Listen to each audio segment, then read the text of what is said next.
Bienvenue dans le podcast Ayurveda de Mathilde et Julie, le podcast qui rend vivant. Nous te partageons ici des clés pour trouver ton équilibre, ta clarté, ta vitalité au travers de sujets inspirés et inspirants. Nous donnons la parole aux personnes qui, comme nous, servent, explorent et expérimentent le vivant. Si toi aussi tu désires cultiver ce oui à la vie, alors bienvenue et bonne écoute. Bonjour à tous et bienvenue dans ce deuxième épisode des podcasts de Mathilde et Julie. Avant de commencer à répondre à toutes les questions que vous nous avez posées, on voulait vous dire un grand merci pour tous les échanges qu'on a pu avoir, toutes les écoutes qu'il y a pu avoir pour ce premier épisode. On est vraiment super contente, super touchée et vraiment très motivée pour la suite. On a adoré vous lire, on a adoré recevoir vos réponses et on a adoré recevoir vos questions. C'est ça, exactement. Donc on va pouvoir commencer. Vous nous avez posé plusieurs questions. Alors la première, c'est: est-ce que quand on pratique l'Ayurveda, à votre avis, il est important d'être allé en Inde, d'avoir une connexion avec ce pays? Et est-ce que, selon nous, on peut utiliser cette philosophie de vie sans être allé en Inde? À toi, Julie.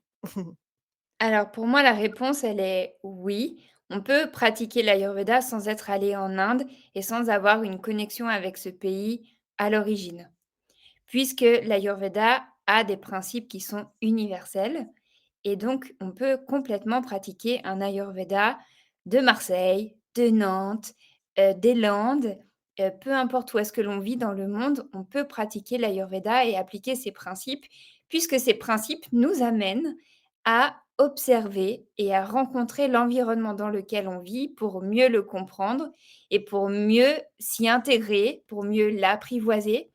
Et moi, j'aime, me dire qu'en fait, l'Ayurveda me permet aussi de me réapproprier mon terroir. Tout à Donc il fait. y a d'abord, cet aspect-là et évidemment que, après, j'ai aussi envie de dire que l'invitation à aller en Inde se fait presque d'elle-même. Puisque au travers du sanskrit, au travers de, tout l'aspect spirituel aussi de l'Ayurveda qui est quand même relié à la culture, hindoue avec, notamment aussi toutes les déités et cetera. Il y a plein de ponts qui se font avec, les rituels et en même temps, voilà, ça peut venir aussi dans un deuxième temps lorsque on a peut-être envie de s'ouvrir à d'autres dimensions de l'Ayurveda. Donc oui, et en même temps, c'est vrai qu'il y a quand même, à un moment donné, cette envie et cet appel d'aller rencontrer ce pays.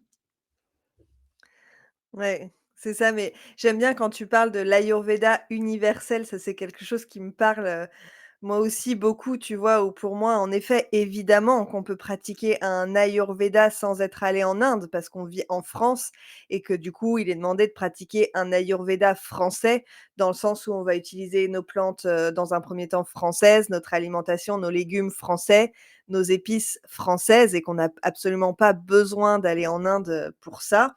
Et d'ailleurs, enfin, je veux dire, aller en Inde ne veut pas dire, manger ayurvédique, ça veut dire manger indien, sauf si évidemment on va dans des cliniques et encore, j'ai envie de dire pour un occidental, est-ce que manger dans une clinique indienne, c'est manger ayurveda? Oui et non, sachant que c'est pas, ses légumes, c'est pas sa saison, c'est pas, enfin voilà, c'est pas, c'est pas complètement adapté à son quotidien, quoi.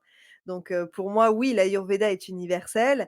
Après, c'est vrai que, je trouve ça toujours intéressant de contacter et de connecter avec, bah, le berceau quand même de l'ayurveda qui se trouve, en Inde et puis, bah, quand même, même si on n'est pas touché par cette philosophie ou en tout cas sans l'utiliser, je trouve que c'est quand même primordial quand on travaille sur avec cette médecine, bah, de connaître cette philosophie pour comprendre les tenants et aboutissants et de savoir d'où est-ce que ça vient et j'ai envie de dire, on peut utiliser cette philosophie complètement sans avoir mis un seul pied en Inde, mais comme tu dis, en général, ça vient, en général, ça titille un petit peu quand même un certain et en même temps, je dis ça peut-être pas pour tout le monde d'ailleurs, donc en tout cas pour moi, c'est enfin, ça a d'abord commencé par l'Inde pour ensuite développer l'Ayurveda et je crois que enfin, je crois pas, je pour toi aussi, si je me trompe pas?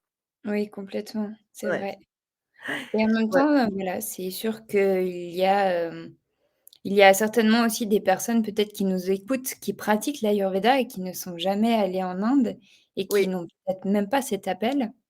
Tout à fait. Ah oui, dites-nous, ça nous intéresse de savoir si vous avez pas forcément cet appel d'aller en Inde, mais que vous pratiquez et que vous avez un lien profond avec l'Ayurveda, sans forcément avoir un lien avec, l'Inde. Et moi, j'aime bien aussi rappeler qu'il y a 5 000 ans, lorsque, l'ayurveda est né, les frontières n'étaient pas les mêmes qu'aujourd'hui. Tout à Donc fait, j'aime beaucoup ce mot que tu as utilisé de berceau aussi de l'ayurveda, qui correspond finalement à une zone, géographique qui était totalement différente de celle d'aujourd'hui. Donc peut-être que c'est aussi, hem, un une invitation à se relier, à quelque chose de plus grand, au-delà des frontières, visibles, lorsque tout à l'on fait. commence à rencontrer l'ayurveda. Mmh. Ouais, super. Merci Julie. En tout cas, c'est une question, voilà, dont on a aussi souvent parlé et pour entre nous. Oui, exactement. Mais je pense que n'importe quelle personne qui commence, à parler d'Ayurveda, enfin, en fait, c'est l'une des premières questions, vous êtes thérapeute? Est-ce que vous êtes déjà allé en Inde? Même des gens recherchent, il y a beaucoup de personnes qui souhaitent se former en Inde pour se former vraiment dans le pays où ça s'est développé et d'ailleurs beaucoup de personnes ont aussi cette croyance de croire que si on se forme en Inde, on est mieux formé que si on est formé, en France, tu vois? Donc je trouve que cette question est super pertinente parce qu'elle est, enfin, il y a autant de réponses possibles que d'individus possibles qui pratiquent l'Ayurveda. Exactement, oui. Et ce qui, va nous amener à la deuxième question, Tout à fait. qui est celle de: est-ce que vous avez déjà testé l'ayurveda en Inde? Oui! Alors oui, moi j'ai déjà testé l'Ayurveda en Inde il y a à peu près la première fois que j'y suis allée, c'était il y a plus de 10 ans. Je suis allée à Pondichéry, donc en Inde, dans une clinique, spécialisée dans les yeux et donc j'y ai passé, toutes les matinées pendant 3 semaines et c'est vraiment là où j'ai découvert, l'Ayurveda. J'en avais, entendu parler déjà, bien avant et c'était déjà quelque chose qui trottait, dans ma tête et de vivre en fait, cet ayurveda dans cette clinique pendant 3 semaines, c'était super, super intense et super touchant, de par leur manière de fonctionner, de par leur manière de voir la vie et en tant que petite occidentale, de voir que finalement leurs fonctionnements sont complètement différents sur certaines choses et qui sont comment dirais-je? Bah, c'est je vais donner l'exemple pour que ça parle plus, mais j'étais, je me suis retenue d'éternuer, dans cette clinique et parce que bah, voilà, je dans cette forme de respect à l'autre, de pas éternuer, trop fort et une femme, enfin, je sais pas si on dit les infirmières, mais en tout cas une femme qui travaille dans la clinique, s'est mis à s'énerver contre moi et en fait, sur le coup, en plus, je comprenais pas tout à fait ce qu'elle me disait, donc je croyais que j'avais justement, fait trop de bruit pour éternuer, alors que finalement, c'était tout l'inverse. En fait, je m'étais retenue d'éternuer et pour eux, c'est vraiment, catastrophique, j'utilise ce mot parce que vraiment c'était ça, en tout cas dans comment elle s'était adressée à moi, c'est qu'en fait, c'était vraiment, j'avais retenu un besoin naturel et que du coup, c'était vraiment, ça qui pouvait me rendre malade alors que j'étais dans un endroit pour me remettre en bonne santé et surtout, bah, voilà, quand on se retient d'éternuer et qu'on n'éternue pas «normalement» entre guillemets, on crée une pression au niveau des yeux, au niveau des oreilles, au niveau de toute la sphère ORL et c'était pas ce que j'étais venue chercher dans cette clinique donc voilà, c'est comme ça que j'ai touché du doigt, l'ayurveda, dans cette, clinique durant ces 3 semaines. Donc oui, j'ai testé l'ayurveda, en Inde. Génial, c'était le premier aperçu de ne pas retenir, les besoins, primaires, Tout à fait, exactement. sous, prétexte de politesse.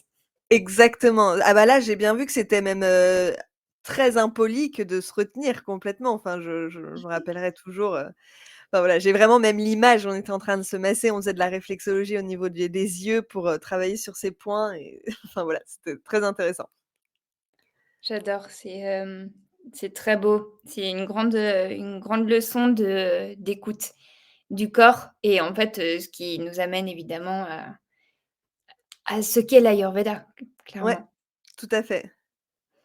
Et moi, est-ce que j'ai testé l'ayurveda en Inde? Alors oui, aussi, à différentes reprises. La première fois, c'était en 2015 où j'ai fait, un panchakarma. Donc, j'ai atterri dans une petite clinique familiale dans le nord de l'Inde. Je ne savais absolument pas ce qu'était un panchakarma et je ne savais absolument pas ce qui m'attendait et ce que j'allais y vivre. Et en fait, bah, pendant 15 jours, j'ai reçu, des massages, différents soins et évidemment, j'ai donc pleuré, non-stop jour et nuit et en même temps, c'est à ce moment-là aussi que j'ai eu, cette clairvoyance de la pratique de l'Ayurveda. Donc c'était une, expérience aussi, bousculante, confrontante que transformatrice et révélatrice. Donc ça a été, ma première re rencontre avec l'Ayurveda en Inde. Suite à ça, je suis donc, rentrée en France avec, cette évidence de l'Ayurveda qui m'a amenée à commencer à me former, à l'Ayurveda en France et surtout pour pouvoir pratiquer un Ayurveda français et finalement, l'année d'après, en septembre 2016, je suis retournée en Inde, donc dans une clinique dans le centre de l'Inde, pour apprendre toute la partie, des soins corporels. Donc là, pareil, ça a été très intéressant. J'ai vraiment appris, les différents soins qui sont pratiqués, lors, des cures, et des panchakarmas. Donc avec toute la logistique que cela nécessite et j'avoue que, c'était aussi beau que j'ai quand même, je me suis posé des questions de comment est-ce que moi, en France, j'allais pouvoir pratiquer et mettre en place tout ça, par rapport à toute la logistique que ça demande. Donc je me suis dit: «OK, bah, je vais rentrer en France et je vais déjà, commencer à pratiquer, ce qui me semblait, le plus simple à mettre en œuvre». Donc ça a été un peu, ma deuxième rencontre, avec l'Ayurveda en Inde et puis en 2018, cette clinique m'a envoyé un mail pour me proposer en fait de venir travailler avec eux sur, quelques mois durant les périodes de panchakarma où ils recevaient des occidentaux durant 3 semaines, un mois et demi. Et donc, je me suis, retrouvée à nouveau dans cette clinique auprès du docteur et auprès du responsable des soins pendant, 2 mois et demi à accompagner, les personnes qui étaient là. Et là encore, j'ai vécu, une expérience, incroyable, vraiment, d'une grande beauté, d'une grande humanité et très transformatrice. Et j'y ai vu, autant de beauté, que j'ai pu aussi, voir, où étaient les limites par rapport à nous, occidentaux et par rapport à notre culture et qui l'on est aussi dans nos habitudes de vie.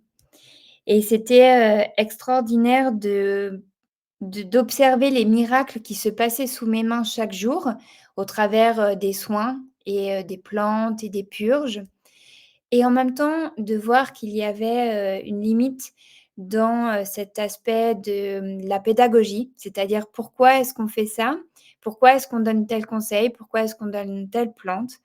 Et j'ai vu que, ben, pour nous occidentaux qui aimons comprendre et qui avons, plutôt un fonctionnement intellectuel, il y avait ici une forme d'application, et une envie de comprendre, mais à laquelle en fait, le docteur et les responsables qui étaient là ne pouvaient pas répondre. Donc j'ai vu en fait ce besoin de pédagogie que nous on a en France et puis, il y avait aussi cet aspect, psycho-émotionnel qui n'est pas du tout accompagné en Inde, puisque, les Indiens sont pudiques et qu'ils ne parlent pas vraiment de leurs émotions. Alors que nous, clairement, on baigne dedans et tout cet aspect, psycho-émotionnel, je me suis retrouvée finalement à le faire puisque comme je vivais à la clinique, je passais aussi beaucoup de temps à parler avec, les patients qui étaient là et ça m'a beaucoup, nourrie et ça m'a beaucoup, apporté de voir que, OK, il y a vraiment un ayurveda qui est pratiqué en Inde et en même temps, comment est-ce que, moi, par rapport à ce que j'observe et ce que je constate, je peux enrichir ma pratique de ces observations et de ces constats pour pouvoir développer aussi une pratique en France qui est adaptée à nos habitudes, à notre culture, à notre manière de fonctionner, à notre manière de penser, pour pouvoir, offrir un ayurveda qui est aussi, plus à la portée finalement mmh, de notre manière de vivre en fait, notre façon de vivre. Mmh. Ouais, c'est passionnant ce que tu décris. Et enfin, pour avoir parlé de ça, plein de fois aussi avec toi, on sait l'importance et certainement que vous aussi qui nous écoutez, vous avez aussi, déjà constaté, cette importance, que ce soit personnellement ou que ce soit dans un accompagnement, de finalement expliquer, pourquoi est-ce qu'on propose ça? Quel est, le but en fait? Qu'est-ce que l'on cherche à faire, à vivre, à expérimenter au travers de ces conseils? Donc oui, on a enfin moi aussi du coup j'ai testé, l'ayurveda en Inde, hem et ça a été, vraiment ça a transformé ma vie et j'ai adoré. J'y ai vécu vraiment des moments, d'ouverture du cœur absolument, magnifiques et aussi, j'y ai vu, une envie, comme, un élan supplémentaire à encore plus développer un ayurveda qui nous correspond en France. Ouais, tout à fait. Et du coup, ça me permet, tu vois, tout ce que tu dis, du coup, la question que j'ai envie de te poser, comme tu parles là de l'ayurveda français, enfin voilà, on en parle toutes les 2. Comment toi, est-ce que tu pratiques l'ayurveda aujourd'hui à titre professionnel, les massages, la diététique? Comment c'est une des questions qui nous a été posée, donc comment tu pratiques cet ayurveda français, toi, en tant que côté pro? Alors moi, du côté pro, j'ai exploré déjà plein de manières différentes. Hem, Clairement, mon chemin dans l'ayurveda, on va dire côté pro, a commencé, par, toute une expérience autour de la cuisine ayurvédique, puisque je me suis retrouvée à cuisiner pour, des groupes, pour des stages, pour des formations, à animer des ateliers autour de l'alimentation et de la nourriture.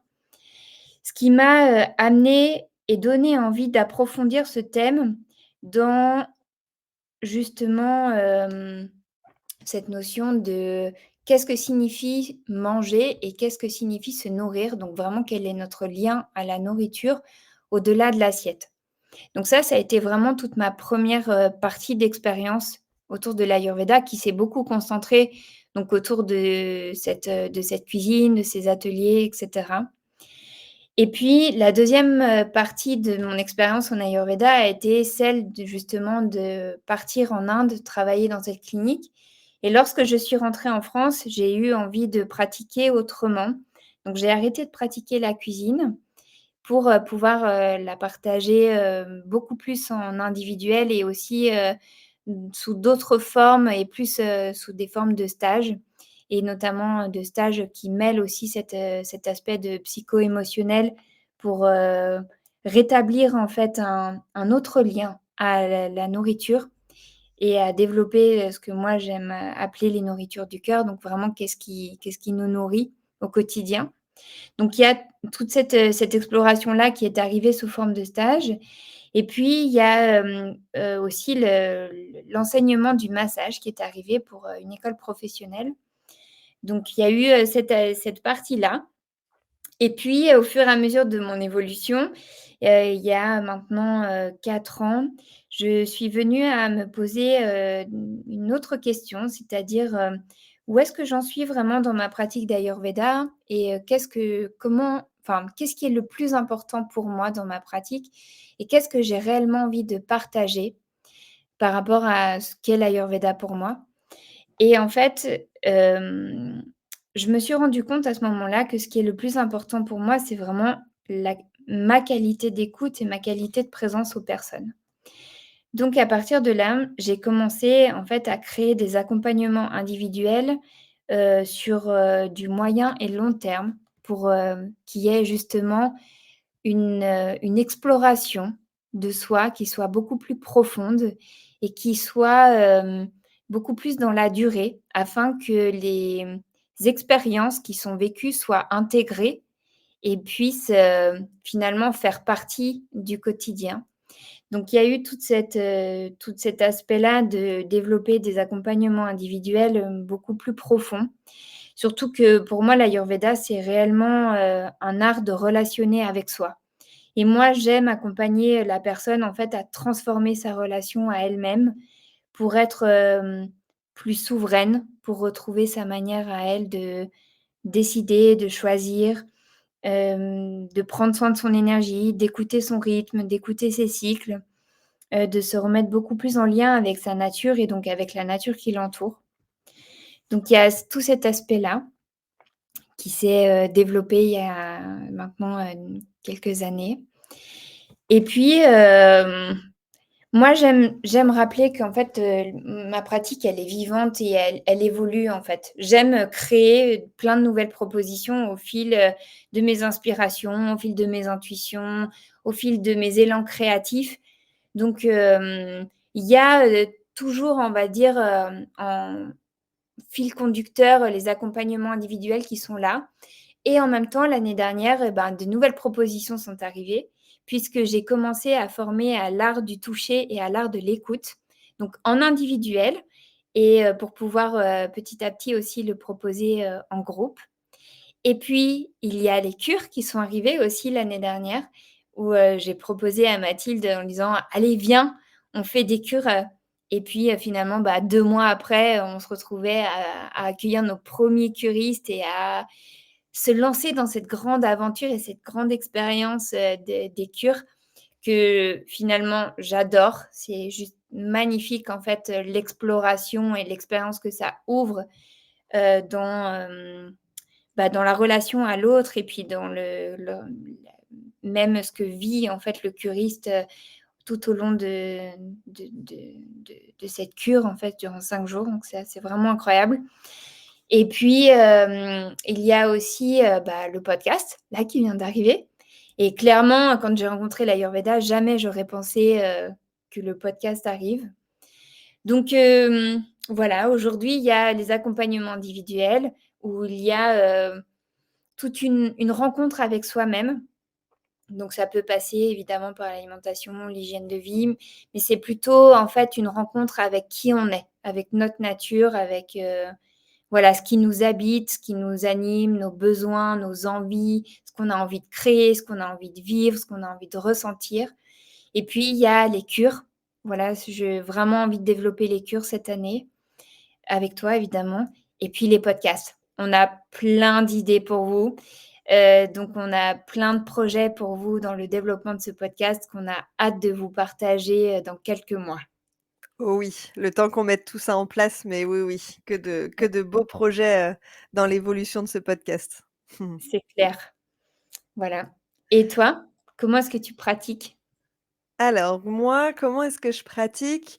Alors déjà de base, en fait, j'ai des études en psychologie et suite à mes études en psychologie, je me suis formée à la réflexologie plantaire. J'avais vraiment, l'idée de travailler sur l'approche, psychocorporelle et de pas avoir juste l'aspect, psychologique, mais d'avoir aussi tout le la compréhension du fonctionnement corporel pour avoir, plusieurs portes d'entrée pour accompagner, les personnes. Donc je me suis vraiment formée à ces 2 choses-là et lors de ma formation en réflexologie et même après dans les consultations il y a un plus de 10 ans, je me disais: «Bon, les séances, c'est super, je vois l'efficacité qu'il y a peut avoir, je vois comment ça accompagne les personnes», mais je voyais bien que si on ne travaillait pas sur le fond, aussi sur leur hygiène de vie, sur, voilà, je sentais qu'il me manquait un accompagnement, donc c'est pour ça que je me suis formée, en tant que conseillère consultante, en ayurveda et où j'ai jamais arrêté d'ailleurs de continuer de me former et du coup, j'ai aussi, continué dans l'exploration de la psychologie donc et bien évidemment de la psychologie ayurvédique qui me passionne complètement et je me suis spécialisée en psychopathologie, donc dans les pathologies psychiatriques et en hypnose justement pour avoir différentes branches et du coup, j'ai monté mon école, de formation, en réflexologie ayurvédique parce que lors de mes formations, ça a été mon mémoire, de recherche. Comment, intégrer, l'ayurveda aux séances, de réflexologie, aussi bien la lecture du pied, la compréhension, émotionnelle, physiologique, psychologique, à travers l'observation, du pied visuel et puis lors des soins, de comprendre, les étapes de la maladie lorsqu'on fait une séance de réflexologie. Enfin voilà, d'être à l'écoute profondément du corps et pas forcément du mental. Évidemment de prendre en considération et prendre conscience que le mental est bien présent, mais d'être, vraiment à l'écoute de qu'est-ce que le corps, lui, est prêt à changer et c'est vraiment pour ça que j'ai développé ces formations qui me passionnent et j'adore voir les étudiants, devenir, tout autant, passionnés, que moi par cette pratique.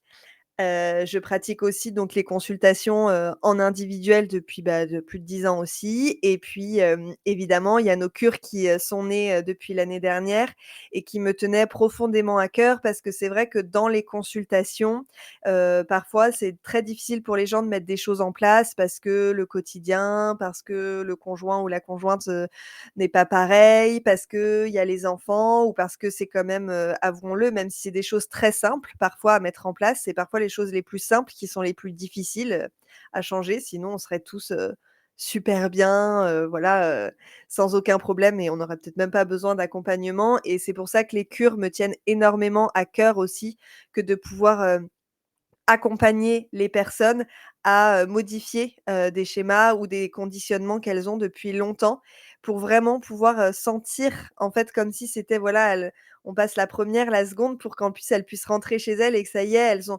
senti, vraiment vécu, intégré ce que c'était de manger comme ça, des soins, enfin voilà, vraiment de se reconnecter, à soi. Et il y a quelque chose qui me parle beaucoup, c'est dans l'Ayurveda, c'est vraiment, d'abord, être, c'est-à-dire se découvrir, s'observer, ensuite faire.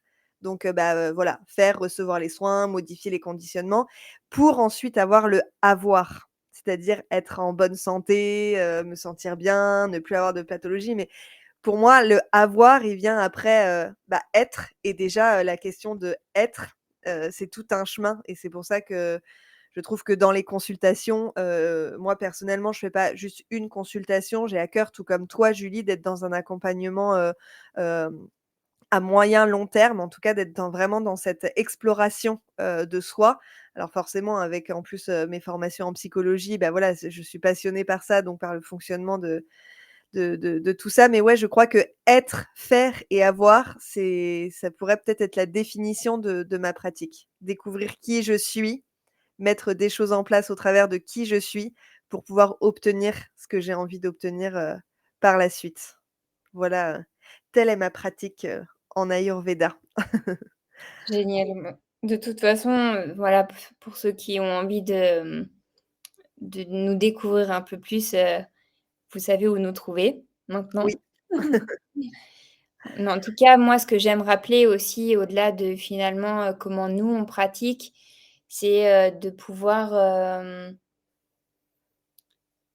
se sentir que, l'Ayurveda nous invite à nous relier à ce qui nous rend vivants. Et lorsque l'on pratique l'Ayurveda, professionnellement, on est aussi invité à créer ce qui nous rend vivants. Et que ce que tu dis par rapport à nous-mêmes, notre propre, expérience de l'Ayurveda au quotidien personnellement, nous amène à des évolutions, donc clairement à être beaucoup plus en lien avec notre nature, être beaucoup plus en accord avec nos décisions, être beaucoup plus, qui l'on est, l'assumer au travers de nos expressions et donc évidemment de s'autoriser aussi à créer, ce qui nous ressemble, ce qui est en résonance avec nous et de pouvoir, s'autoriser à faire évoluer nos propositions, tout à à fait. pouvoir adapter, ben, voilà, peut-être qu'avant les consultations, c'était comme ça et puis peut-être que demain, elles seront autrement.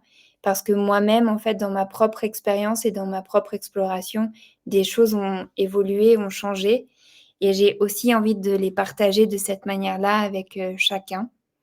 Et ça vaut évidemment pour le pro, mais ça vaut aussi pour le personnel. C'est-à-dire que nous, quand on a commencé l'Ayurveda, notre, propre, exploration personnelle, ça avait une certaine forme et puis, ben, maintenant ça en a une autre et c'est aussi ça qui enrichit notre pratique, professionnelle et notre manière de, la partager finalement avec ceux qui viennent vers nous.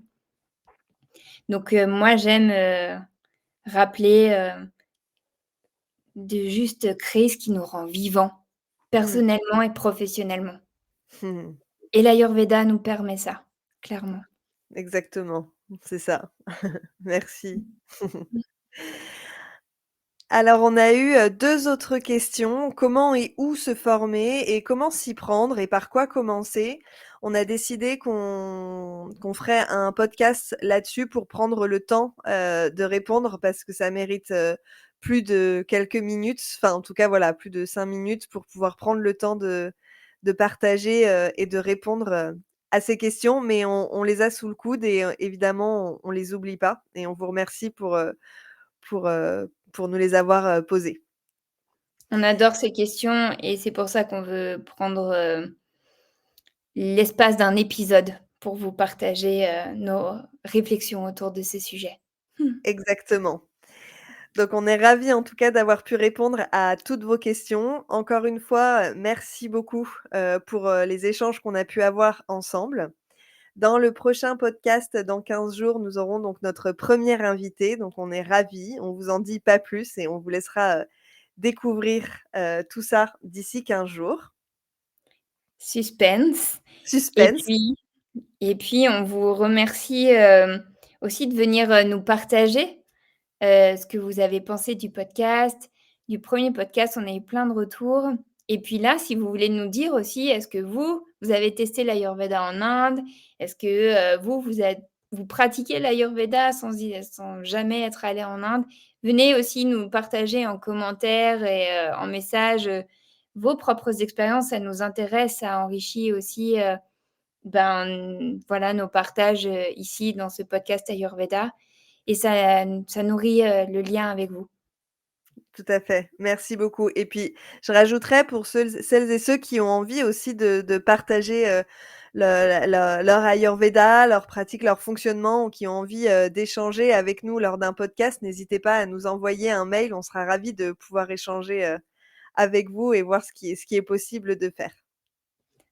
Avec grande joie de vous rencontrer et on se retrouve très bientôt pour le prochain épisode. À bientôt! À bientôt! Tu as aimé cet épisode? Dis-nous en commentaire ce qui t'a plu. Puis, clique sur le 5 étoiles de ta plateforme d'écoute préférée, abonne-toi et fais-le voyager. Tu es curieux? Découvre les packs Sommet Ayurveda qui contiennent des dizaines de contenus vidéo, audio et PDF, disponibles sur notre site internet podcast-ayurveda.com. On se retrouve dans 15 jours pour un nouvel épisode.